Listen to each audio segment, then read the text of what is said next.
Assalamualaikum warahmatullahi wabarakatuh. Alhamdulillah kita bisa bertemu lagi di channel Peternak Desa. Dan untuk konten kali ini insya Allah saya akan menyajikan sebuah konten tentang apa saja yang harus diperhatikan dan apa saja yang harus dihindari ketika kita beternak domba, terkhusus domba Garut ya. Karena itu ada yang bertanya di kolom komentar mengenai hal tersebut. Oke, perlu dicatat ya, perlu diingat mengenai hal yang harus kita perhatikan dan yang harus kita hindari ketika beternak itu. Yang pertama, di dalam pemberian pakan. Di dalam pemberian pakan itu harus kita perhatikan dan harus kita hindari. Yang pertama, kita harus memperhatikan jangan sekali-kali ataupun jangan terlalu sering ya. Jangan terlalu sering memberikan pakan yang basah.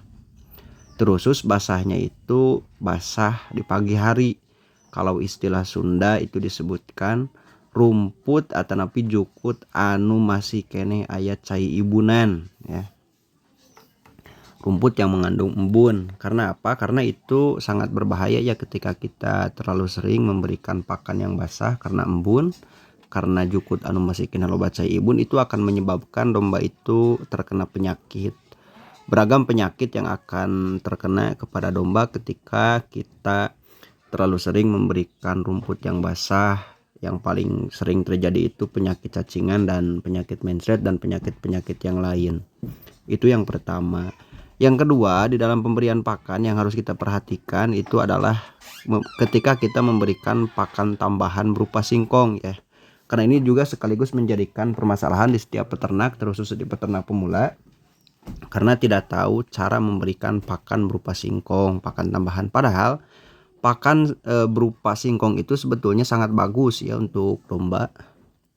Apalagi untuk pejantan ya, petetan. Itu sangat bagus, tapi di peternak sangat takut ya ketika memberikan pakan singkong. Tapi jika kita tahu ya cara dan aturannya memberikan pakan tambahan berupa singkong, sebetulnya aman-aman saja gitu. Aman-aman saja apabila kita memberikannya sesuai aturan ya, sesuai aturan dan tepat waktu. Karena memberikan pakan berupa singkong itu harus tepat waktu ya. Jika kita tidak tepat waktu, tidak sesuai aturan, ya pasti akibatnya kematian ya pada domba. Karena apa? Karena pakan berupa singkong ya, pakan tambahan itu mengandung serat yang sangat tinggi. Jadi ketika kita memberikan singkong kepada domba tidak sesuai aturan atau tidak sesuai waktu, itu akan menyebabkan penyakit yang sangat berbahaya, yaitu penyakit kembung ya, penyakit kembung. Kita harus tahu yang pertama, jangan sekali-kali kita memberikan singkong ya ataupun pakan tambahan ketika posisi domba itu sedang kenyang ya. Kalau bahasa Sunda itu domba terus wargen. Jangan, itu sangat berbahaya. Apalagi ketika kita memberikan pakan tambahan berupa singkong dicampurkan dengan rumput-rumput yang mengandung air. Ataupun bukan hanya rumput saja ya, tapi pakan-pakan yang lain yang mengandung air itu harus dihindari. Kenapa? Karena itu akan menyebabkan penyakit kembung ya pada domba. Sedangkan penyakit kembung itu sangat berbahaya kalau dibandingkan dengan penyakit-penyakit yang lain.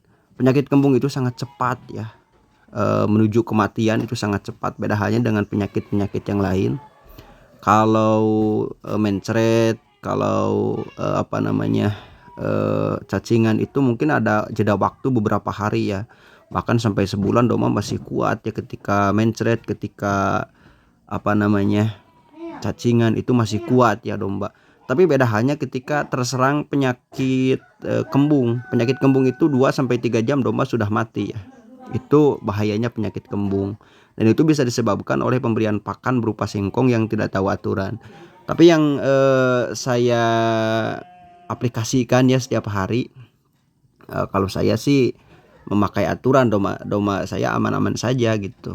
Saya kan memberikan pakan pokok itu 2 kali sehari, pagi jam 6, sore jam 5. Dan saya memberikan pakan tambahan berupa singkong itu kadang jam 12 siang ya, kadang jam 1.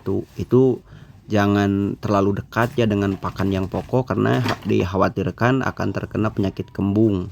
Itu di dalam faktor pakan ya yang pertama. Yang kedua ya yang harus kita perhatikan di dalam beternak dan yang harus kita hindari itu ketika kita mengawinkan domba. Ketika kita mengawinkan domba, ya yang pertama yang harus kita perhatikan dan yang harus kita hindari, terus peternak pemula, kita mengawinkan domba di usia yang belum cukup ya, walaupun domba itu sudah kelihatan besar. Domba kan masuk di kelas A, kelas B ya. Walaupun usianya itu baru 6-7 bulan, itu domba sudah kelihatan besar ya. Biasanya peternak pemula karena sudah tidak sabar ya ingin mempunyai anakan domba, kita itu kalau istilah bahasa Sunda gurung gusu ya. Dibegerkeun karena terus katempo beger. Itu sebetulnya kunci kegagalan ya untuk kita beternak. Karena apa? Karena ketika kita mengawinkan domba yang terlalu muda ya di usia yang belum cukup, biasanya itu gagal ya. Biasanya 50% lah kegagalan, 50%. Di atas 50% mungkin kegagalan. Yang sudah saya alami biasanya ketika mengawinkan domba di usia yang belum cukup itu jika beranak, indukannya tidak mau menyusui anaknya. Ataupun hal yang lain yang sering terjadi itu biasanya indukannya tidak keluar air susunya, itu karena disebabkan indukan domba yang masih muda ya. Yang kedua yang harus kita perhatikan di dalam mengawinkan domba, kita jangan mengawinkan domba sedarah. Kalau mengawinkan domba sedarah itu sudah saya bahas ya di video-video sebelumnya. Semisal kita mengawinkan indukan domba sama anaknya, bapaknya sama anaknya, lalu kita memiliki domba dari satu indukan ya, pejantan dan betina dari satu indukan, lalu kita kawinkan. Kalau istilah Sunda itu adi lancek, itu namanya kawin sedara. Kawin sedara itu resiko kegagalannya itu di atas 90% ya. Karena biasanya ketika domba itu melahirkan kadang-kadang keguguran ya. Kalau tidak keguguran kadang-kadang mati ketika dilahirkan. Kadang-kadang normal tapi lumpuh ya. Normal badannya, normal dilahirkannya, tapi 2-3 bulan lumpuh ya. Kadang-kadang ada juga yang hidup tapi biasanya kerdil, itu dikarenakan kawin sedara. Itu harus diperhatikan ya dan dihindari oleh para peternak pemula terkhusus. Dan yang selanjutnya yang harus kita perhatikan ketika mencukur bulu domba. Kalau dianakan jangan sekali-kali, jangan berani kita mencukur bulu domba di usia yang belum cukup ya, walaupun domba udah kelihatan besar. Intinya lah jangan sampai kita mencukur bulu domba di bawah 6 bulan ya, 6 atau 7 bulan, karena itu akan mengakibatkan kalau bahasa Sunda itu kecentet, kerdil ya. Dan jangan juga kita sampai membiarkan bulu domba terlalu panjang, itu juga tidak baik ya.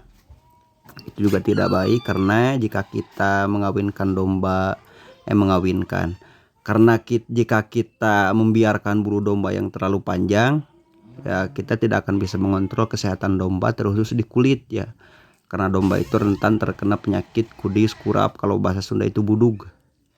Karena disebabkan oleh kutu-kutu yang menempel di bulu domba karena bulu domba terlalu panjang. Itu harus diperhatikannya oleh kita selaku peternak. Mudah-mudahan bermanfaat ya. Dan terima kasih kepada pemirsa yang sudah mampir di channel saya. Dan apabila para pemirsa menyukai channel saya ataupun video-video saya, silahkan di like, komen, dan subscribe. Dan jangan lupa nyalakan notifikasinya agar tidak ketinggalan konten-konten selanjutnya. Mungkin sekian yang dapat saya sampaikan. Apabila ada kekurangan bisa ditambahkan ya, karena saya juga itu bukan teori yang dibicarakan tapi pengalaman. Mungkin para suhu ada pengalaman-pengalaman yang lain ya. Sekian yang bisa saya sampaikan. Assalamualaikum warahmatullahi wabarakatuh.